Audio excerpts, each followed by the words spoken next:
va? Muy buenas noches y bienvenidos a un programa más de Perspectivas. Viernes, inicio de fin de semana, Enrique. Hola Belén, ¿cómo están? Muy buenas noches a todos. Sí, ya es viernes y último viernes del mes de enero. Se nos está yendo rapidísimo este año y como todos los viernes tenemos a un personaje con el que queremos platicar esta noche. Viernes de personalidades, así que sin mayores preámbulos, vamos a conocer a nuestro invitado de esta noche.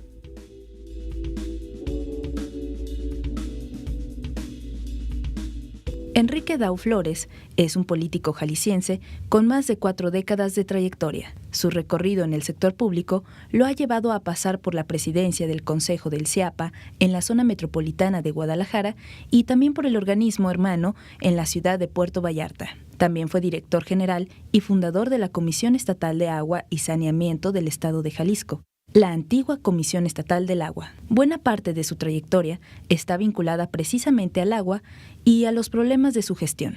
Sin embargo, la mayoría de los tapatíos recuerdan a Enrique Dau Flores como presidente municipal de Guadalajara en 1992. En la actualidad, Dau Flores es consejero del gobernador Aristóteles Sandoval y uno de sus colaboradores más cercanos. Fungió también como jefe de gabinete del mismo gobernador. Esta noche, en Perspectivas, nos visita Enrique Dau Flores.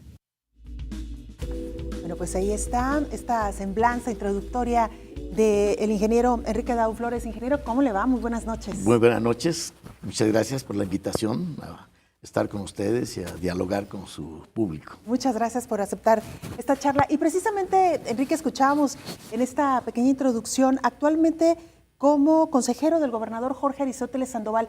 Yo quisiera, ingeniero, si nos lo permite, antes de que nos cuente cómo le hace la invitación a participar en su gabinete Jorge Aristóteles Sandoval, ¿cómo conoce al gobernador? ¿Hace cuántos años y en qué circunstancias? Tuve la oportunidad de conocerlo y tratarlo cuando él fue diputado local. Presidió durante los 3 años que fue diputado la Comisión de Hacienda, y por lo tanto tenía que ver mucho con los temas del agua, particularmente con los temas que requerían autorización específica del Congreso, autorización para endeudamientos. Y esto me dio la oportunidad de conocerlo, de platicar con él, de cambiar impresiones y de apreciar el conocimiento y el empeño por profundizar en los temas. Posteriormente, pues, desarrollamos una amistad y me hizo el favor de consultarme algunos temas y tuve la oportunidad de ayudarle un poco en su campaña para la presidencia municipal. ¿Desde ahí? Desde ahí, sí. Y posteriormente también un poco en la campaña para gobernador del estado. Y esto me dio una relación, pues yo diría que de confianza, de parte mía, para él, por supuesto, y en alguna medida de él hacia mí también. Entonces ya son, por lo que nos dices, Enrique, casi 7 años de que tienes una relación directa con el gobernador del estado. Tal vez son 9. 9. Desde que era diputado. Desde que era diputado, sí, cierto. Ahora, cuando te hace esta invitación ya en el gobierno del estado a ser su consejero, ¿cómo te lo plantea? De una manera muy sencilla. Me dice, ingeniero, ¿en qué quiere ayudarme? Yo pues agradecí esa apertura, pues esa forma tan amable, yo diría que excesivamente amable, respetuosa hacia mí de hacer ese planteamiento. Le dije, mira, no creo que mi ciclo de vida ahora me permita o me convenga estar en una línea de batalla del frente. Además, pues hay que hacernos a un lado para que lleguen las nuevas generaciones. Si tú te parece, yo puedo hacer un papel de consejería, de asesoría de temas específicos. Me dijo, me encanta la idea, yo tengo propósito de crear una consejería del Ejecutivo y me gustaría que usted la coordinara, con muchísimo gusto. Ingeniero, ¿qué hace un consejero? ¿Cómo acuerda con el gobernador? Cuéntanos un poquito la actividad en el día a día. Bueno, en principio yo diría que consejero convencional, pues atiende los asuntos que el gobernador le encarga. Esto es pues, la principal tarea que realizo, pero voy más allá porque él me ha dado la confianza para tomar yo la iniciativa, para aportarle ideas, propuestas sobre temas que no necesariamente me encarga para analizar. Pero ¿qué hace un consejero? Pues yo entiendo esta responsabilidad como aportarle información, datos duros, análisis sobre los temas que encarga que se le estudien y darle elementos de juicio pues, que le amplíen la posibilidad de tomar decisiones acertadas. ¿Cómo es el gobernador en términos de su relación con los consejeros, con los asesores? Tenemos nosotros desde afuera una idea de que el gobernador escucha muchas voces. Esa es una idea que se suele tener muy asociada al gobernador del estado. ¿Cómo es? ¿Asume autocrítica? ¿Asume algunas críticas que le hacen sus consejeros? ¿Incluso consejos así muy puntuales? Es muy receptivo. Él ha desarrollado, no sé si lo tenía antes, pero tiene una gran capacidad de escuchar, no te interrumpe, te permite que concluyas tu opinión sobre los diversos temas. Incisivo, te vuelve a preguntar, te cuestiona y te obliga por ¿Tiene lo tanto, faceta de periodista, ¿sí? entonces? Por ahí, claro. Prácticamente, ¿eh? No, muy bien, bueno. Sí. Características que se deben tener también un poco, sobre todo cuando se trata de llegar al fondo de los temas. Ingeniero, y hablando precisamente de los temas o de los casos, ¿cuál diría usted que ha sido como el momento más complicado que le ha tocado enfrentar con el gobernador? Digamos, en términos de que tal vez no coincidan en las posturas o en las versiones. La verdad no hay situaciones difíciles para un consejero. Un consejero no toma decisiones. Claro. Un consejero aporta elementos, aporta información. No hemos tenido situaciones en las que haya conflicto, digamos. Por supuesto, nada. Divergencia de opiniones con mucha frecuencia. Él generalmente tiene opiniones formadas sobre los temas que nos encarga analizar. Pero reitero lo que dije hace un momento, es muy receptivo y también con frecuencia las cambia o las modifica o las pondera, las modera. Y en ese sentido, Enrique, ¿confía el gobernador en sus asesores? ¿Delega en sus asesores digamos, el balance y algunos criterios para la toma de decisiones? Plenamente. Sin embargo, somos conscientes, la consejería, pues de que no somos los únicos a quienes les pregunta. El gobernador seguramente tiene muchas fuentes de información, algunas espontáneas y otras que él seguramente busca, de otros políticos, de otros funcionarios. Y bueno, pues finalmente tiene suficientes elementos de juicio como para tomar decisiones Ingeniero, adecuadas. Estamos pues en vísperas de que el gobernador rinda su tercer informe de gobierno, mitad de su mandato. Digamos que es un corte de caja interesante. Yo quisiera preguntarle específicamente en el tema del zapotillo, que ha sido, digamos, un tema fuerte en los últimos años y sobre todo particularmente porque fue el propio gobernador, hoy gobernador, cuando todavía no rendía protesta, quien se comprometió a dar una solución y sobre todo una respuesta a los ciudadanos. ¿Cómo ha avanzado este tema y hasta ahora qué tanto usted también ha influido un poco en las posturas del gobernador? Bueno, yo sigo muy cerca de los temas, es uno de los que de manera permanente, de los temas del agua, que el gobernador me encargó, conversar, evaluar con quienes están a cargo de la Comisión Estatal del Agua particularmente. No hay semana que no tengamos reuniones para evaluar lo que están haciendo o ellos para consultar. Y el gobernador ha sido profundamente respetuoso en este tema de zapotillo del ámbito judicial. Lamentablemente el tema pues subió ya hasta la Suprema Corte de Justicia y él está plenamente convencido de que tenemos que esperar la decisión de la Corte y acatarla en los términos que venga. Tiene claro que independientemente del tema central, que es la altura de la cortina, que como ustedes saben es de 80 o de 105 metros, si queda 80 metros, de cualquier manera hay agua suficiente para una primera etapa para la zona metropolitana de Guadalajara.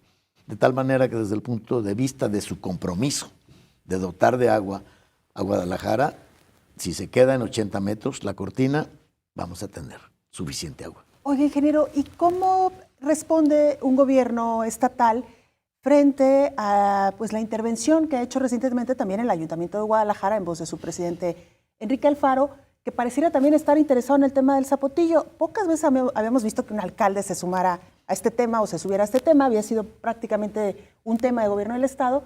¿Cómo lo ve el gobierno del Estado una situación de este tipo? Con total respeto al presidente municipal de Guadalajara, que ha expresado sus puntos de vista sobre el tema. Yo no he tenido una intervención pública, no se me ha pedido que lo haga, pero me queda claro que el presidente municipal Alfaro no tiene toda la información. Seguramente el comentario, la expresión que conocimos en los medios hace unos días o unas semanas es una información, es una decisión, es una opinión que no está plenamente informada. A mitad de camino de este sexenio, Enrique, ¿qué tantas cosas quedan todavía en el tintero? ¿Qué tantos proyectos le quedan al gobernador del estado, pensando en que quedan 3 años, tiene algunos contrapesos en zona metropolitana, no tiene una mayoría en el Congreso del Estado? Es decir, ¿qué tanto se puede realmente relanzar un proyecto a la mitad del sexenio? Yo creo que los proyectos centrales, trascendentes, relevantes para el Estado están todos en marcha. ¿Cuáles son? El proyecto del agua es un proyecto que está muy avanzado, con todo el apoyo del gobierno federal. Ya hay una decisión formal del Fondo Nacional de Infraestructura para hacer una aportación a fondo perdido de más de 3,000 millones de pesos para el desarrollo del proyecto de Purgatorio. Es un proyecto que estará concluido en el 2018 y Guadalajara tendrá 60% más de agua de la que actualmente tiene. Lo que no hemos logrado en 27 años, porque este es un tema que inició hace 27 años, se va a concluir, se va a concretar en esta administración. El tema de la movilidad, del servicio público de transporte de pasajeros, es un tema que lo ve de manera muy frecuente el señor gobernador, le da un seguimiento personal y puntual, y creo que ahora bajo la responsabilidad del titular de movilidad, de Servando Sepúlveda, va por muy buen camino. El tema central, además de los, digamos, grandes proyectos como es la línea 3 y la línea 1, el tema principal es la movilidad en autobuses. En autobuses se mueven 1,400,000 personas cada día. En las 2 líneas de tren y en el macrobús se mueven 127,000. No hay ni comparación. Es decir, el tema central, y el gobernador lo entiende muy bien. Es 10-1, sí. 10-1, es resolver, organizar, racionalizar el tema de transporte urbano, y está planteado ya muy claramente por Sepúlveda y está en marcha el proceso. Yo que he estado también cerca de este tema, puedo darles la certeza de que va a tener éxito este proyecto del señor gobernador. Tiempo ya de hacer nuestra primera pausa, ingeniero. El tiempo se nos va muy rápido, pero todavía resta mucho por charlar con usted, así que vamos a nuestra primera pausa y regresamos.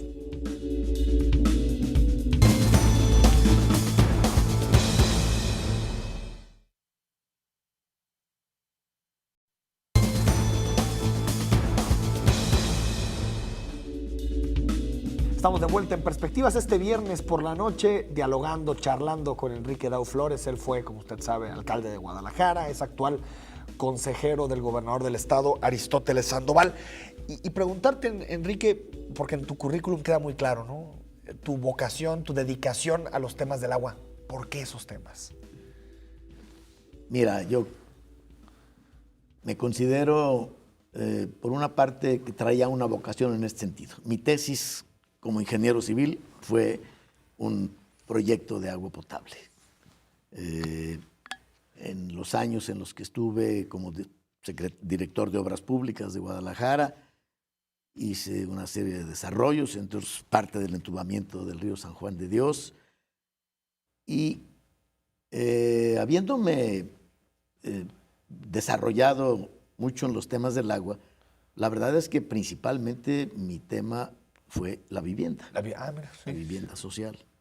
Y de hecho la vivienda, la autoconstrucción de vivienda me llevó a México.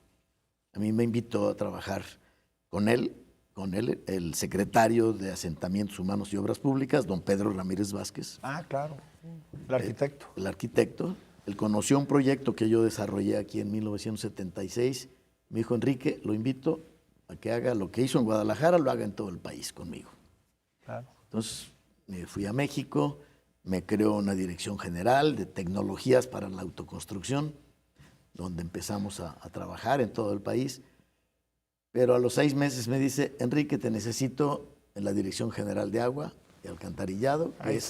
Que es de las más grandes, además de la de carreteras, que era la más importante. Esta tenía una gran importancia para tanto presupuestalmente como social y políticamente. Y entonces, pues, me pone al frente de esta dirección, donde me quedo el resto de la administración. Pienso que ya regreso a Guadalajara y mando a mi familia de regreso y me quedo otros 6 años en lo mismo, porque los siguientes secretarios me invitaron a continuar. Entonces, pues, tuve la oportunidad, cuando todavía no existía la Comisión Nacional del Agua. En realidad yo atendía los temas de todo el país durante más de 10 años, de agua y de saneamiento. Oye, ingeniero, antes de empezar a desgranar un poco su trayectoria, nace usted en Guadalajara y, si no, bueno, ya nos dirá dónde nació y qué recuerdos tiene particularmente de aquella ciudad que usted vio cuando era niño. Nazco en Magdalena, Jalisco. Magdalena. Una población aquí a 80 kilómetros de Guadalajara. Y como muchas familias, la necesidad de educación de mi hermana, mi hermano y yo hace que mi familia se mueva a Guadalajara en 1941. Yo tenía 8 años de edad.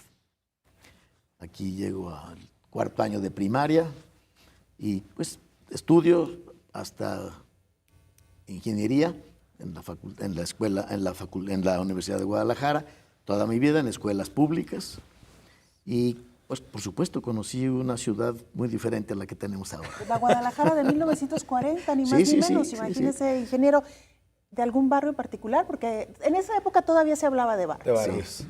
Sí. 3 barrios vivimos. San Felipe, es decir, en la calle San Felipe, que es la Capilla de Jesús, ¿sí? Mexicalcingo, cerca de la calle de Colón, y finalmente en la Colonia Moderna. Mira, cuando no había colonias y fraccionamientos, ¿no? Sí, no, claro. La Colonia Moderna era bastante antigua, ¿eh? Exacto. Y preguntarle, ingeniero, un evento importante fue lo que sucedió el 22 de abril del 92. Sí. Me gustaría que nos platicara sus recuerdos de aquel día.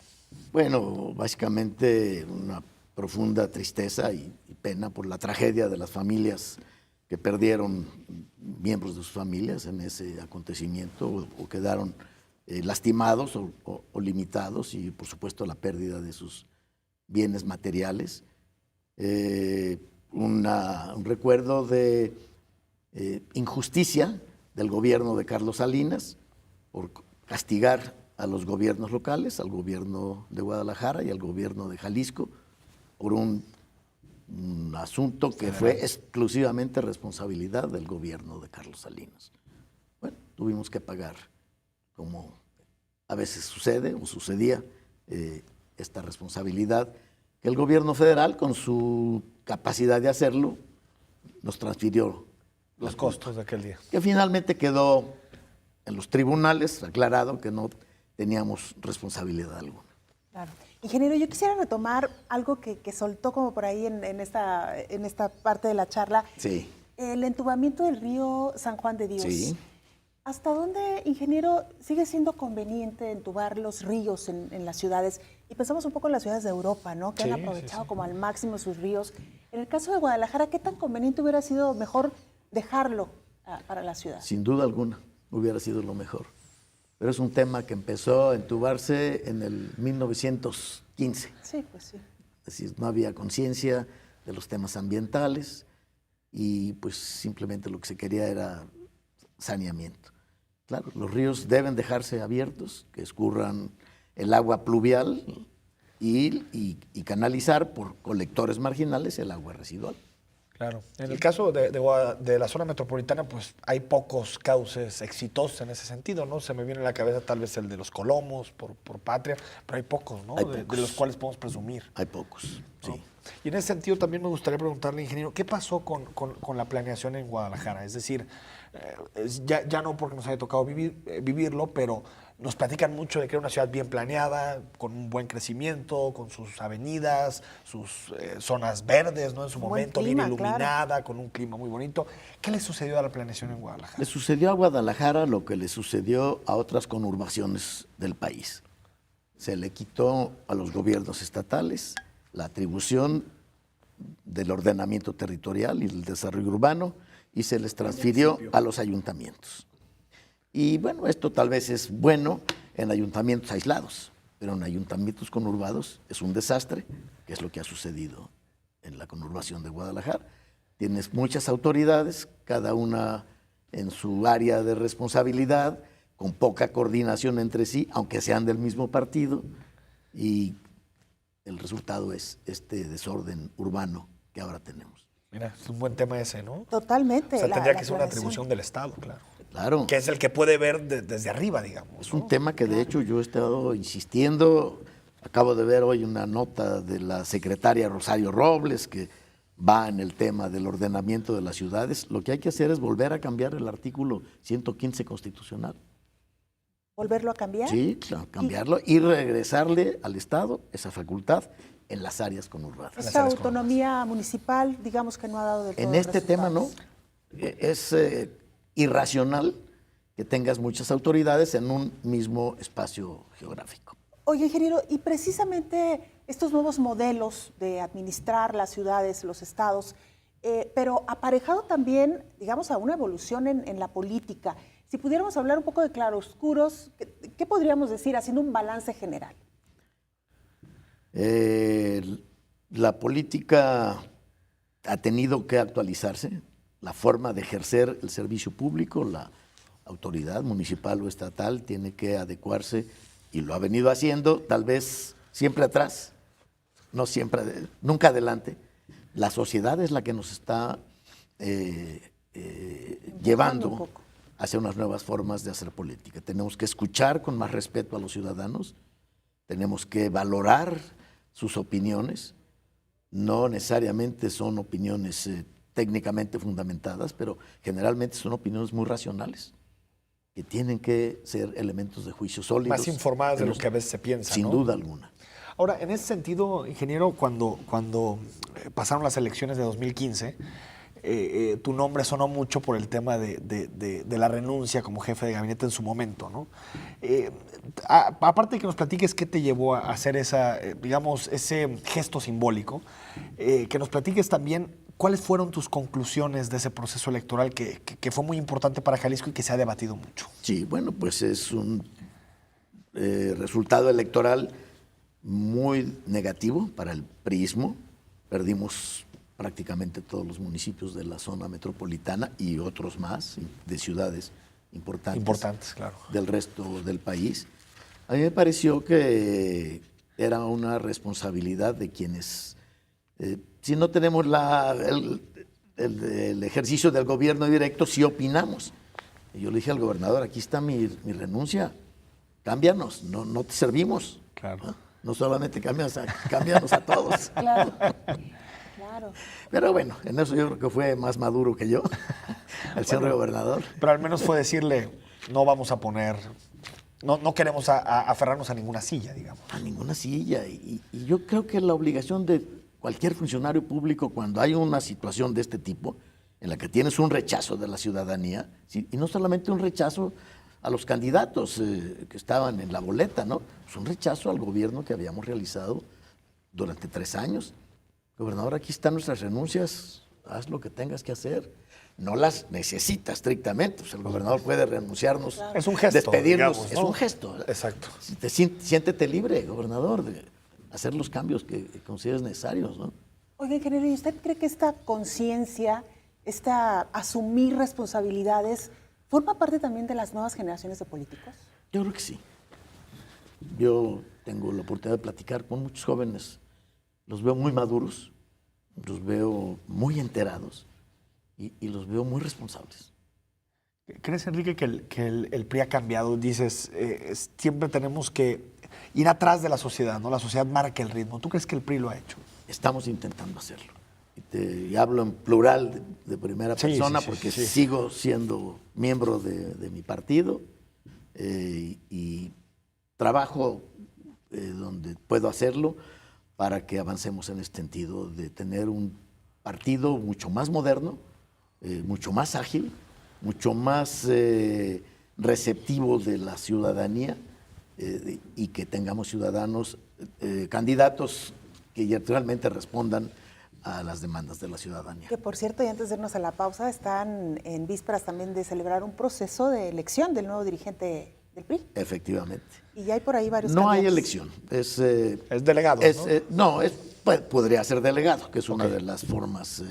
No, pero habrá que quien venga viene de manera transitoria a cumplir el periodo que el actual presidente ya no puede cumplir, claro. o podría cumplir, pero que él seguramente ha decidido dejar que haya un nuevo presidente. Y a ese presidente le tocaría llegar hasta 2018, ¿no? No necesariamente.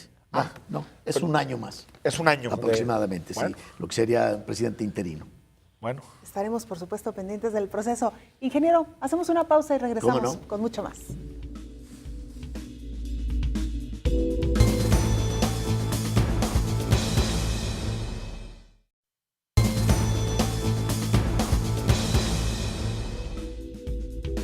Estamos de regreso en Perspectivas, platicando esta noche con Enrique Dau sobre su trayectoria, sobre su historia política, qué piensa de la actualidad política en Jalisco. Y ahora toca, Belén, nuestra sección de revisión de fotos. Sí, sin duda alguna. Nuestros invitados amablemente, a veces ellos, a veces personas muy cercanas, nos comparten pues parte de su álbum fotográfico y es lindo recuperar historias a partir de las imágenes, ingeniero. Cierto. Así que si le parece, pues vamos empezando con la primera. A ver, producción, ahí estamos. Cuéntanos, por favor. Bueno, esta es una fotografía de mi generación de ingenieros civiles. Cuando mira. estábamos estudiamos de 1950 a 1955. Esto es de la facultad. De la Facultad de Ingeniería, entonces. ¿Dónde estaba ubicada, perdón, ingeniero? Donde está la vocacional. Igual. En el CUSEI, digamos, ahorita. En el CUSEI, correcto, sí. Bueno, no éramos un grupo muy grande, 27. Acabamos de celebrar hace 2 meses 60 años de ejercicio profesional y bueno, ya quedamos 12. Digo, ahorita en las carreras de ingeniería no ves muchas mujeres, pero ahí ni una. Ni una. No. Y en 3 o 4 años más no hubo. No hubo, todavía ¿no? Y ahorita ves unas 4 o 5, ¿no? Pero no, ingenierías, ¿no? Más. Allá más. Y los chicos de aquella época tenían que darse sus vueltas por las otras facultades donde sí había mujeres. Para poder ligar. Para poder echar Teníamos al a ciencias químicas ahí. No, Exacto. Oye, ingeniero, ¿y alguna amistad que haya conservado desde aquella época? Sí, cómo no. Aquí está Raúl López Ochoa, Khaled Ali Modad, que acaba de fallecer hace unos días, pocos días después de celebrar los 60 años de ejercicio profesional. ¿Cómo no? Mis compañeros que aún viven, nos reunimos con mucha frecuencia y recordamos con agrado aquellos tiempos. Muy bien, tenemos más fotografías por ahí. Mira, bueno, cuéntenos. aquí hace 54 años que me casé. 54 años. Ahí está atrás mi padrino, mi testigo, Jorge Dip Murad, un personaje para mí maravilloso, de quien aprendí mucho. Y la que vemos en primer plano, su esposa. Es mi esposa. Muy bien. ¿50 y cuántos años, ingeniero? 55. Muy bien. ¿Qué templo? Fue en el que está en Avenida Vallarta, que se llama... me olvidó el nombre. ¿Cuál es el que está muy cerca del Club de Industriales? Sí, exactamente. Sobre Avenida Vallarta, muy bien. ¿Cuál es? Sí, pero esta fue la boda civil. La civil. Sí. Ahí tenemos otra fotografía. Aquí estoy en Los Pinos, en Palacio Nacional, con el presidente Echeverría, que ahí se ve, agradeciendo a nombre de la ingeniería mexicana el reconocimiento que hicieron del ingeniero Jorge Matute Remus como Premio Nacional de Ingeniería de ese año. Esto debe haber sido 1968. Mira, 68, ¿qué año? Sí, una bonita... Es la única vez que se ha dado el premio a un ingeniero que no es del Distrito Federal. La única vez. La única, no ha habido otra. Tenemos más fotografías por ahí. Vamos Y a ver merecido, nomás. Jorge Matute, por supuesto. Bueno, no es parte del entubamiento del río San Juan justo de lo que Dios. hablábamos, de Lo lo que del río San hablábamos, Juan de sí. Dios. Y casi ninguna construcción, ¿no? En aquella No, época. todavía no. Estaba la colonia Independencia, ya muy, muy construida, muy poblada, pero pues no llegaba, el río estaba contaminado, era una situación difícil. ¿Quiénes están en esta fotografía? En esta ingeniero? fotografía está el gobernador Alberto Orozco Romero, el ingeniero Elías González Velasco, que era el titular de la Dirección General de Planeación del Estado. Ah, mira. Ahí se hacía la planeación del Estado. Y su servidor, estábamos analizando el tema de la ampliación de la Avenida Federalismo, que antes era la calle Moro, y la propuesta que yo formulé, yo era entonces director de Obras Públicas de Guadalajara, el proyecto era ampliarla simplemente, y yo les dije, construyamos el túnel para un futuro tren. Ah, mira. Y los logré convencer, y se hizo de manera simultánea. ¿Qué año? ¿Cómo Sí, perdón. 68, 70, 71 mira. ha de haber sido por ahí. Oye, ingeniero, ¿y cómo se le ocurrió la idea? Bueno, pues yo había conocido otras ciudades, había viajado bastante y tenía la convicción de que más pronto que tarde tendríamos un tren ligero o un metro. Mira, Súper si se bien. hubieran planeado otras avenidas así, ¿no? Claro. No, bueno, y en Y no aquellas- llenas de poza de desnivel, pues, ¿no? Sí, claro, y además oportunamente, cuando haces la construcción, no En ese molesta a momento, nadie. claro, no es doble, no tienes que Sí. abrir, claro. Sí. Tenemos una fotografía más. ingeniero. Aquí era director de Obras Públicas de Guadalajara, que fui de 74 a 76. Y tenemos otra más. Por ahí. Vamos a esperar un momentito. Ahí estamos. Aquí estamos con el entonces director de Obras Públicas del Estado, que era el ingeniero Abel Villa González, con el ingeniero Cortés Landázuri, que fue un colaborador mío durante muchísimos años, dando los toques finales al proyecto de ese túnel del que les hablo. Ah, mira.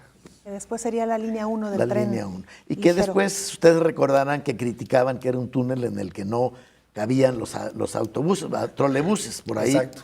Bueno, no estaba diseñado para trolebuses, estaba diseñado para el tren. Para el tren. Claro que no cabían los Claro que trolebuses. sí, ¿no? La idea no es que fueran No. autobuses, ¿no? Ingeniero, si se hubiera seguido ese proyecto dándole continuidad, ¿cuántas líneas ya tendríamos ahorita en Guadalajara? Deberíamos tener por lo menos otras 3. Otras 3. Es O decir, sea, que estaríamos yendo por las 6. Sí. Enrique Álvarez del Castillo hizo la primera, la terminó Guillermo Cosío.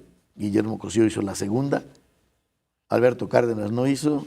Que si hubiera hecho una, sería tres, cuatro. una por sexenio. Tendríamos por lo menos 50 kilómetros más. y desde esa época ya se había planeado las Sí, rutas, sí, las ya las líneas. teníamos planeadas. Ese estudio, digamos que existe y ahí está. Sí, sí. Ya esta línea 3 ya estaba planeada. En el mismo segmento de la diagonal. En el mismo segmento, en Ávila Camacho. ¿Y que fuera la 3 o estaba programada en algún otro momento? No estaba decidido cuál era. Pero que esa era una ruta Era una prioritaria. ruta de las que había que realizar, sí. Y se dejaron proyectos, inclusive. Ahora, ¿cómo explica eso, ingeniero, que los gobiernos panistas en 18 años no apostaron por nuevas leyes, por nuevas, líneas de tren ligero? Yo creo que no comprendieron la trascendencia de tener un sistema integrado masivo. Demasiado autoprivado, es decir, se invirtió mucho, ¿no? En autoprivado, en posas de desnivel, en... Bien, la realidad es que un sistema de tren te da un resultado eficaz hasta que tienes una red. Claro. Hasta que tienes Que 10 va redes. conectando, Claro. ¿no? Entonces, tienes que hacer inversiones muy fuertes para mover relativamente a poca gente, como se los mencionaba hace poco. Son de las decisiones de Estado que tienes que tomar por encima de las decisiones Al políticas. principio no ganas dinero, ¿no? Subsidias no. proyectos de esta No, naturaleza. no recuperas nunca la inversión. Exacto. Te das con que la operación se Salga. pague de la tarifa. ¿Sí? Es una inversión a fondo perdido del gobierno. Pero entonces ya, por ejemplo, en esta línea 3 ya vas a ver una interconexión muy importante Sí. con la 1, con la la 2, uno y con la el dos. macrobús. Claro, incluso, claro. ¿no? Y lo que está haciendo Sepúlveda en movilidad es el diseño de las nuevas rutas empresas van a estar alineadas a estas columnas vertebrales que son las que mueven masivamente a la gente, a las 3 líneas de tren ligero. Oye, ingeniero, ¿el transporte público entonces debería de ser un servicio subsidiado y entenderlo como tal? No, de hecho lo es. Sí. Es decir, los trenes están subsidiados. Pero que lo tuviera totalmente como... Atribución al Estado. Exactamente. Es estatizado, digamos. Yo no estoy de acuerdo en que fuera subsidiado. Yo creo que debemos pagar por lo menos el costo de la operación. Aunque en la mayoría de las ciudades del mundo está subsidiado, ¿no? O sea, es Relativamente. deficitario. Tú ves ¿no? el metro y te cuesta $, o te cuesta euros moverte claro. unos cuantos kilómetros. Claro, Por eso aquí, y son ciudades mucho más compactas. totalmente. Es decir, que en un kilómetro viven 100,000 gentes Por que la viven en edificación, edificios. claro. ¿verdad? Y aquí tenemos ciudades muy planas, con muy poca densidad de población, lo cual las hace menos rentables. Claro. Seguimos con las Tenemos fotografías. Más fotografías Sí. por ahí. A ver, ¿quiénes están ahí, ingeniero? Aquí está también otra vez Echeverría, el gobernador de Jalisco, Alberto Cárdenas Jiménez. Es cuando yo hacía tareas de vivienda. Estábamos entregando unidades habitacionales que yo dirigí su construcción de 1971 a 73 para el Ayuntamiento de Guadalajara. Alberto Orozco, ¿no? No, Guillermo Cosío, presidente municipal, Alberto Orozco, gobernador. Perfecto. Ahí están ambos, flanqueando a Echeverría. Perfecto. Y yo era el director de vivienda y colonias populares en esos años. ¿Qué recuerdos tiene del presidente Echeverría? Se lo pregunto porque Sí. la historia Sí. pues le ha atribuido, digamos, Sí. ¿no? Un poco de todo, digamos. A contrapelo de la torpeza que se le atribuye en los chistes, en las bromas, un hombre sumamente inteligente. Sí. A lo mejor desde el punto de vista económico, con decisiones poco acertadas, pero un hombre con la mejor disposición de servirle al país. Pero muy de su época también, ese Sí, tipo de también. decisiones, ¿no? El Sí. populismo Populismo. económico. Populismo. Sí. Claro. Tenemos más fotografías. A ver, ¿qué más tenemos ahí en pantalla? Aquí estoy cerrando mi campaña para presidente municipal, ahí frente al Centro Cultural Cabañas. Sí. Esto Abarrotado. fue 1991, finales de 91. Era Tenemos otra fotografía, creo que es la que, pues yo. justo... Aquí debo estar atendiendo alguna... estamos de rindiendo protesta para ¿La presidencia posiblemente... municipal? Sí, no, yo creo que era para la candidatura, seguramente. Tenemos- Vamos a ver ahí al licenciado Carlos Rivera. Aquí estábamos inspeccionando el colector intermedio Oriente, que se construyó en esa etapa el primer, digamos, drenaje profundo que se hizo. Hay un colector de cerca de 12 kilómetros que pues, construyó el gobierno del estado. Era una visita de inspección. El escudo con el que se hizo el túnel, ahí está en la glorieta de tránsito. Es ese. Ese es el escudo que ahora están ahí preparando para la línea 3. ¿La tuneladora? La tuneladora, ¿se refiere? así claro. es, Sí, sí. sí, es súper Sí, le emblemático. llamamos o sea, escudo, De esas obras fundamentales que nunca se ven. que nunca se ve. Y que no dan votos, al parecer. No, seguramente no. Ingeniero, una fotografía más. Este personaje que está ahí es el juez que me llevó la causa mía cuando fui consignado. Fue la noche que me presenté ante él. Personaje nefasto. Posteriormente, 2 o 3 años después, fue llevado a la cárcel por corrupción. Este juez. Mira. Sí. ¿Y qué recuerdos? A mí me fuertísimos, pidió ¿no? una cantidad importante para resolver El asunto. el asunto. Yo sabía que era un tema político, entonces pues, Arreglarme contigo no me ayuda en no iba, nada. no iba a arreglar nada, ¿verdad? Debió de haber sido un momento complicado, ingeniero. No sé, se lo pregunto, pienso, por ejemplo, pues en la familia, ¿no? Que Sí, para la familia particularmente. Para mí, fíjese que no. Sorprendentemente para mí, me acepté con, no sé si madurez o con realismo. Entendiste la el situación, momento lo y- entendí de inmediato. Nunca me deprimí. Dije, aquí juegas fuerte, pues también tienes que Y se aprende mucho, aguantar. supongo, ¿no? Sin duda alguna. Fue una etapa enriquecedora. Me visitaron miles de gentes en el reclusorio.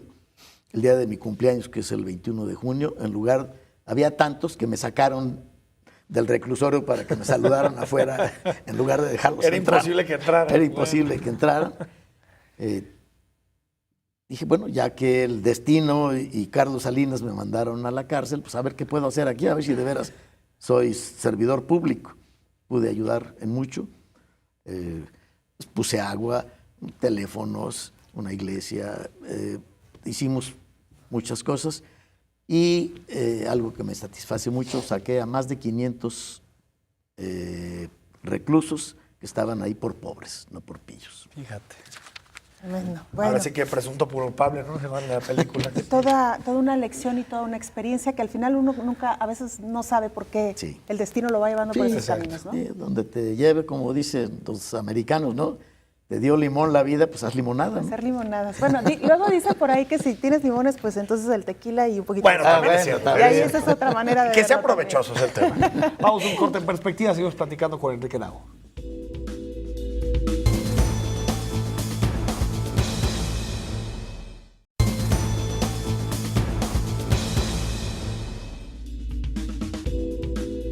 Estamos de regreso esta noche en Perspectivas, viernes, inicio de fin de semana. Una noche fría, diríamos, Sí. además un fin de semana largo que se espera también sea bastante frío. Bueno, pero bueno, no como nuestros vecinos del norte, Evelyn. no, que están con la nieve a todo lo que da. Pero nosotros hoy con una charla muy cálida, nos da mucho gusto y además le agradecemos que haya aceptado esta conversación al ingeniero Enrique Dago Flores. Muchos temas, mucha historia también en torno a nuestro personaje invitado. Y bueno, ingeniero, quisiéramos hablar ya de temas más particulares y más personales, si usted nos lo permite. ¿Cómo no? ¿Alguna comida favorita? No soy especialmente aficionado a la comida sofisticada, ¿no? Yo diría que cuando tengo oportunidad de pedir, pido lo que sea con carne molida.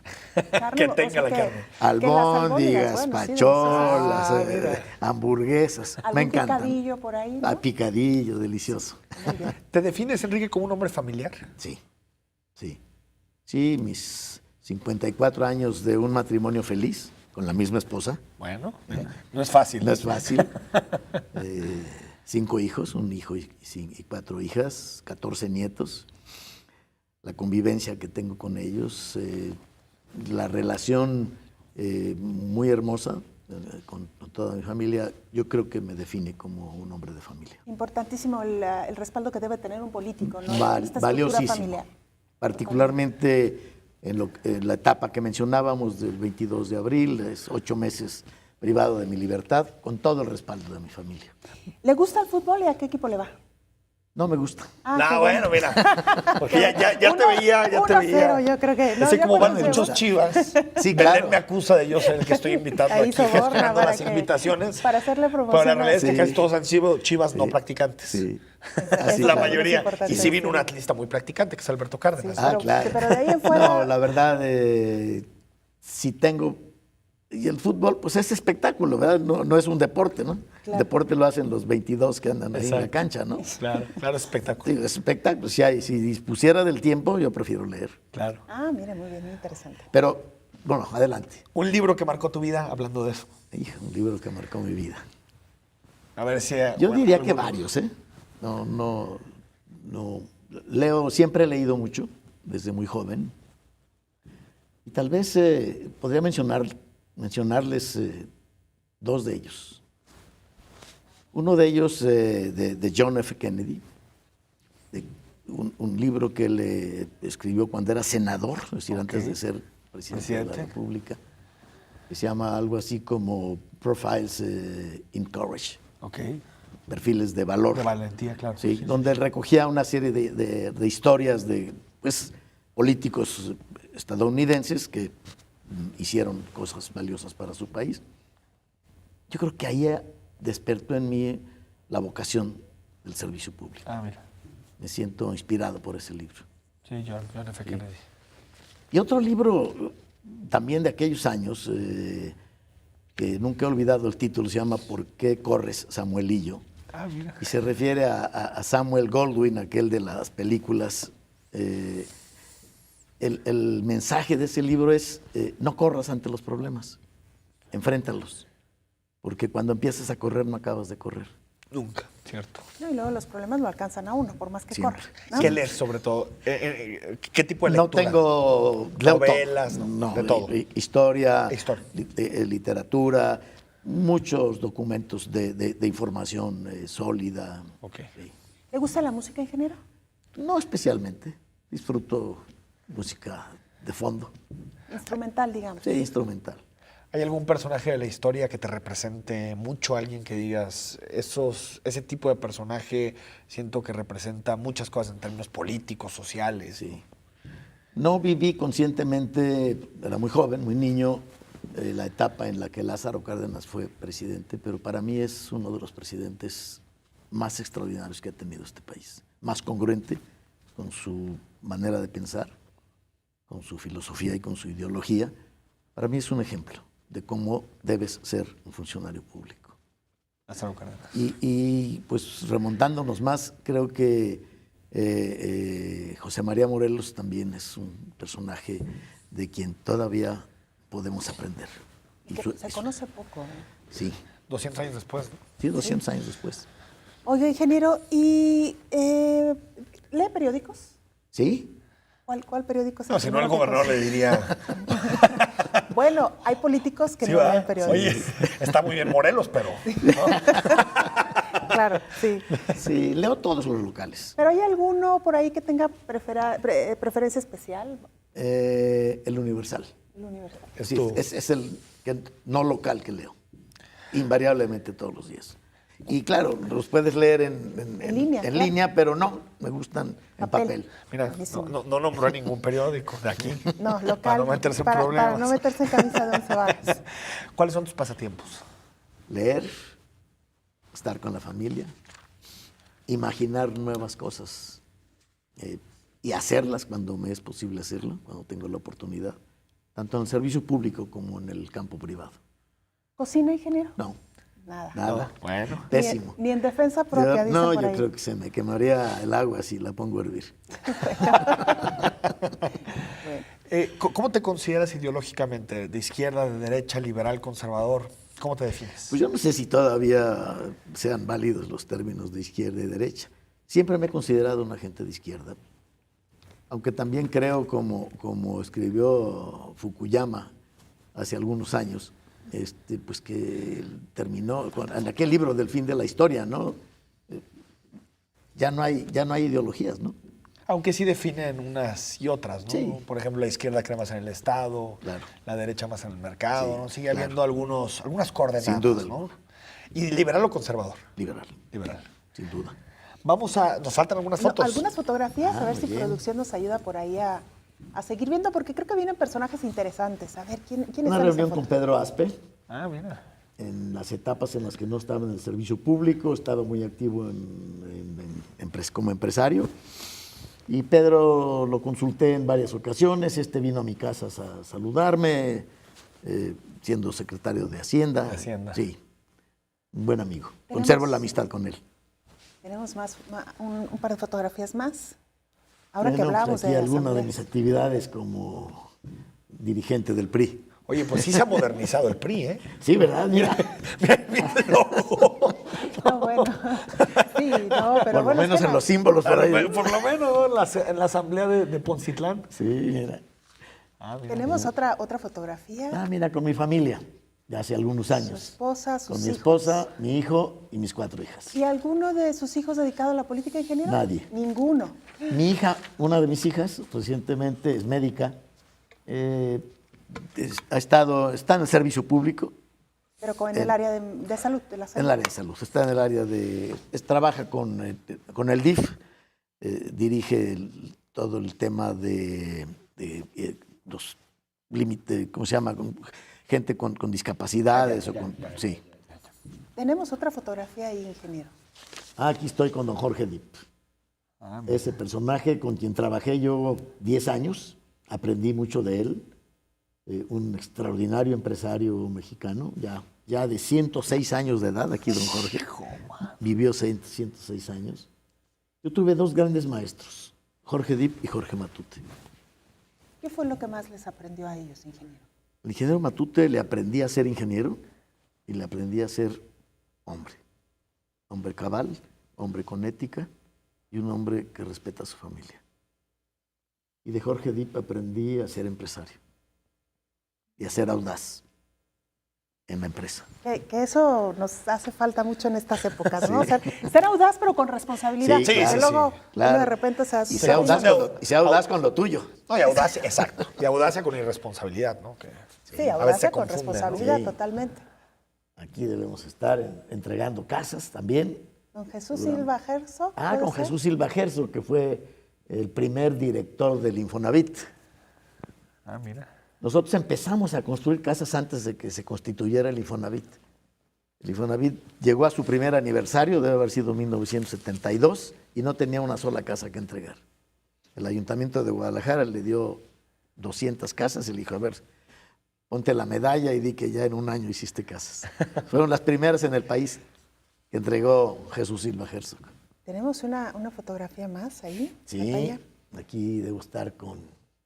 en los temas gremiales también estuve muy activo en los gremios de ingeniería, tanto nacional como latinoamericano. Estos personajes que hemos visto, ingeniero Sí. Madrazo, Aspe, Jesús Silva Gerso, ¿son, digamos, personas cercanas a usted más allá de la política, de lo profesional? Con algunos de ellos sí, mantengo la relación. Y sí. amigos así políticos, como iba a decir, como dirían los chavos, pero no, como se dice, amigos de neta dentro de la política. Sí los tengo, pero mis amigos más bien están fuera del ámbito. De la política. Sí.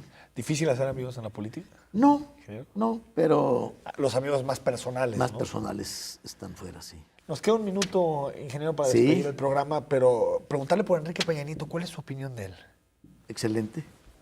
Yo creo que muy valiente al haber impulsado estas reformas que el país necesitaba. Una gente que sí entiende al país y que pues ha sacrificado su popularidad y ha perdido apoyo seguramente, como vemos en las encuestas.